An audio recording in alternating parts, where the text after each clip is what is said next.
Olá, meus amados irmãos, Deus os abençoe em nome de nosso Senhor Jesus Cristo para mais essa preciosa conversa neste dia. E eu quero falar um pouquinho mais sobre a mensagem Acenda a Luz, mas especialmente para falar a respeito da grande contradição que é quando uma pessoa se fecha dentro de um quarto, podemos dizer uma expressão que é muito comum hoje no mundo, dentro de uma bolha, e ela fecha as cortinas ao seu redor e diz: não existe sol, não existe luz, não existe vida.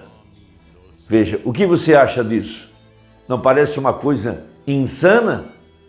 Mas essa é a realidade espiritual da era da Laodiceia. Assim está o mundo religioso nestes dias em que nós estamos vivendo, porque as trevas cobriram a terra inteira. E todos dizem: eu não creio mais na Bíblia, eu não creio mais em pastores, eu não creio mais nas igrejas, eu não creio mais nisso ou naquilo. Porque Laodiceia está, primeiramente, cega. Se está cega, ela vive em trevas. E um cego diz: não existe sol, não existe luz, portanto não existe vida. Segundo, miserável, pobre, nua, e o que é mais crítico, não sabe. Ele não sabe que a luz está brilhando para a verdadeira igreja, que a luz está brilhando para o verdadeiro eleito, que ouviu a voz de Deus e que através do chamado, veja, ninguém pode vir a mim, disse Jesus, se o Pai o não trouxer. Então ele é chamado das trevas e transportado para o reino da luz, da vida, do seu amor, porque os seus olhos são abertos para a grande revelação da palavra, para aquilo que Paulo disse em Colossenses capítulo 1 e capítulo 2, o mistério que esteve oculto desde todos os séculos, veja, e que agora nos foi manifestado aos seus santos apóstolos e profetas. Veja, o mistério, Cristo entre os gentios, veja, para tomar a profecia de Isaías capítulo 42. Então veja, eis aqui o meu servo, esse é Cristo, esse é Jesus. Sim, todos nós sabemos que Jesus estava em Moisés, Jesus em Davi, Jesus em José, Jesus em Paulo, Jesus aqui no sétimo anjo. Os reformadores, veja, eles apenas foram reformadores. Eles não puderam captar o mistério da palavra, não eram profetas. Mas veja, a quem sustenho, o meu eleito, em quem se compraz a minha alma, melhor, em quem se compraz a minha alma, pus o meu espírito sobre ele, juízo produzirá entre os gentios. Vamos lembrar, a sua primeira vinda, ele foi às ovelhas perdidas de Israel. Portanto, ele operou entre os gentios. Por isso ele não quis atender a necessidade da mulher Ciro-Fenícia. Ela era uma gentia. Veja, e ele até ordenou aos apóstolos que percorresse as aldeias de Israel. Porque, veja, ali estava ele agora trabalhando entre o seu povo, entre os judeus. Isso foi a primeira vinda. Mas em sua segunda vinda, o mesmo ontem, hoje e eternamente, estaria operando aqui, no tempo do fim, entre os gentios, através do seu servo, o anjo de Malaquias 4, de Apocalipse 10:7, nos dias da vinda do Filho do Homem. Então, continuando, não clamará, não se exalçará, ou não se exaltará, nem fará ouvir a sua voz na praça. A cana trilhada não quebrará, nem apagará o pavio que fumega. Em verdade produzirá o juízo. Não faltará nem será quebrantado, até que ponha na terra o juízo, e as ilhas aguardarão a sua doutrina. Primeiro, um ministério humilde, um ministério simples, veja, passaria despercebido, as pessoas nem tomariam conta a respeito da verdade desse ministério, porque seria tão simples, seria tão humilde, veja, seria rejeitado, a pedra que os edificadores rejeitaram tornou-se a pedra principal. Mas a verdade é que a palavra foi estabelecida. O juízo foi estabelecido após a mensagem do sétimo anjo, quando ele tomou aquela pedra lá no Quênio Sabino e a atirou para cima. E disse, dentro de 3 dias haverá um terremoto, grande terremoto. Veja, e o Alasca quase afundou e ele disse, começou o julgamento. Ele estabeleceu o juízo, chamou o juízo. Veja, agora continuando. Assim diz o Senhor, assim diz Deus, o Senhor que criou os céus e os estendeu, e formou a terra e a tudo quanto produz, que dá respiração ao povo que nela está, e ao espírito aos que andam nela. Eu, Senhor, te chamei em justiça, e te tomarei pela mão, e te guardarei, e te darei por conserto do povo, e para luz dos gentios. Veja, para abrir os olhos dos cegos, para tirar da prisão os presos, e do cárcere os que jazem em trevas. Eu sou o Senhor, e este é o meu nome, e a minha glória, pois ao outrem não darei, nem o meu louvor às imagens de escultura. Eis que as primeiras coisas passaram, e novas coisas eu vos anuncio. E antes que venham a luz, vou-los faça ouvir. Essa é a mensagem, esse é Jesus Cristo, em meio ao seu povo, aqui, em meio à sua igreja, os gentios, aqui, no tempo do fim, nos dias da vinda do Filho do Homem, nos dias do anjo de Apocalipse 17, o 7º selo, Jesus Cristo, entre o seu povo, veja, abrindo os olhos dos cegos, trazendo a luz, trazendo a palavra manifestada, trazendo a vida para a semente eleita. Por isso você vai ver que as mesmas obras que foram feitas há 2000 anos atrás, foram feitas aqui no tempo do fim. E por isso o profeta tinha um tema, Jesus Cristo é o mesmo ontem, hoje e eternamente. Ali estava ele, Hebreus 4:12.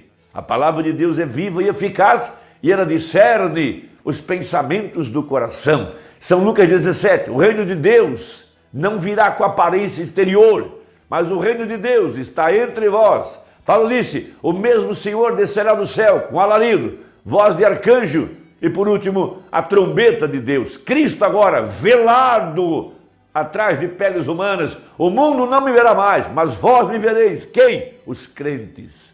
Essa é a Bíblia. Então por isso prega o profeta, acenda a luz. Veja, shalom, bom dia. A palavra está manifestada. Luz para os gentios. Os gentios verão grande luz, diz a profecia. Então o profeta na mensagem acenda a luz, no parágrafo 27, trazendo esse tremendo princípio de que a vida pode somente vir pela luz. Luz natural traz vida natural, luz espiritual traz vida eterna. Ele diz, nenhuma vida pode vir fora da luz. É por isso que a fé para o rapto está nas mensagens. A luz produz vida. Jesus disse, eu sou a luz do mundo, a luz da vida. Veja, não pode existir nenhuma vida fora da luz, natural ou espiritual. Tem que ser assim. E a luz só pode vir pela palavra de Deus. Veja, a palavra de Deus é a luz quando ela é manifestada. Vamos repetir, no papel ela pode ser questionada.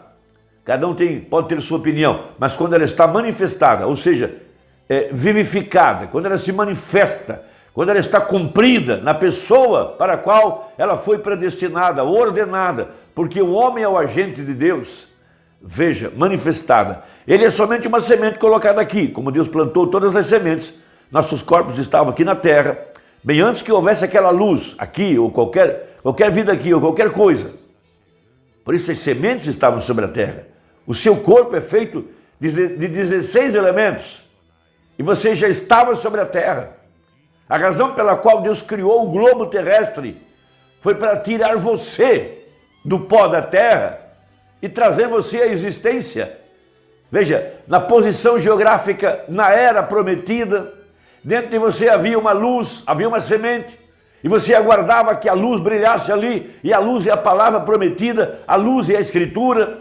A exemplo da mulher samaritana, que vivia uma vida desgraçada, com 5 maridos, vivia com um sexto, mas sua vida não podia ser mudada. Ela desejava ser mudada, desejava ter uma nova vida, mas nada acontecia. Mas quando a luz brilhou corretamente, a palavra manifestada, Jesus, veja, um profeta como Moisés, quando ele disse, eu sou, a vida que estava na semente, desabrochou. Por isso, quando você capta a luz para o dia, a luz para os gentios, a palavra manifestada, é quando seus olhos são abertos, é quando a vida aparece, é quando você de fato pode ter o novo nascimento e, por conseguinte, o tremendo batismo com o Espírito Santo. Então ele continua, o cálcio, o potássio, o petróleo, a luz cósmica, o que fosse, estava aqui quando Deus criou a terra. Só foi necessário sua palavra falada para trazê-los à existência. Da mesma maneira que aconteceu com a vida botânica ou a vida da árvore, ou qualquer que fosse a vida que haveria de existir. Por isso foram 7 eras. Para cada era um espírito de vida, que viria sobre a promessa para o dia. E ali estavam os eleitos sobre a terra, aguardando que a luz viesse, a palavra. Por isso cada mensageiro foi a luz do seu dia. Mas aqui no tempo do fim, foi reunido tudo nos dias da vinda do Filho do Homem, para juntar tudo aquilo que foi a palavra durante 7 eras, 7 vozes, 7 estrelas, e formar o corpo vivo de Jesus Cristo, a igreja, para que o Filho do Homem pudesse tabernaculizar. Sim, a luz agora, trazendo a vida, o corpo vivo de nosso Senhor Jesus. Nada pode viver, seja natural ou espiritual, sem a luz, sem a sua luz. E a sua palavra é luz e vida. Mas quando ele envia a sua luz e faz conhecidas as pessoas, e ela é rejeitada, então o que acontece? É sobre isso que queremos falar nesta manhã. Rejeitando essa luz, pois aqueles a quem ela é enviada, veja, rejeitam da mesma maneira como no passado. Eis o meu servo, em quem me compraz. Veja, ele é a luz para os gentios. Ele é a luz para o mundo. Ele era a luz do mundo, mas foi rejeitado. E essa é a parte triste.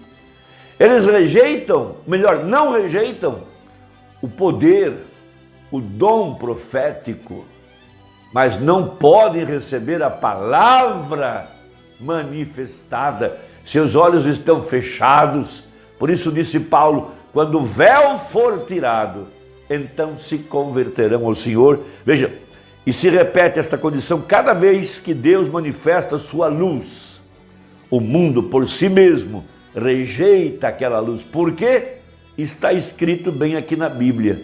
Em cada era Deus tem dado tanto de sua palavra, e Ele sempre envia alguém para manifestar aquela palavra. Tinha sido profetizado de Jesus por 4.000 anos que ele viria, o Messias. E quando ele veio, manifestou cada promessa do Messias. Mas mesmo assim, as pessoas do mundo, as igrejas e assim por diante, não souberam nada sobre ele, porque eles estavam envolvidos com outras coisas que os impediram de saber a respeito dele. Veja, estavam envolvidos com religião, com mundanismo, com poder, com política, com interpretações e assim por diante. Por isso, aí está a identificação de um verdadeiro eleito. O eleito capta a luz, o eleito vem para a luz. Mas os que rejeitam a luz, por si só já estão condenados e já estão dizendo pelo seu comportamento que não são sementes eleitas, são sementes da serpente que não pode compreender a palavra. Deus te abençoe, espero que ajude e até a próxima, se Deus quiser, em nome de Jesus. Amém.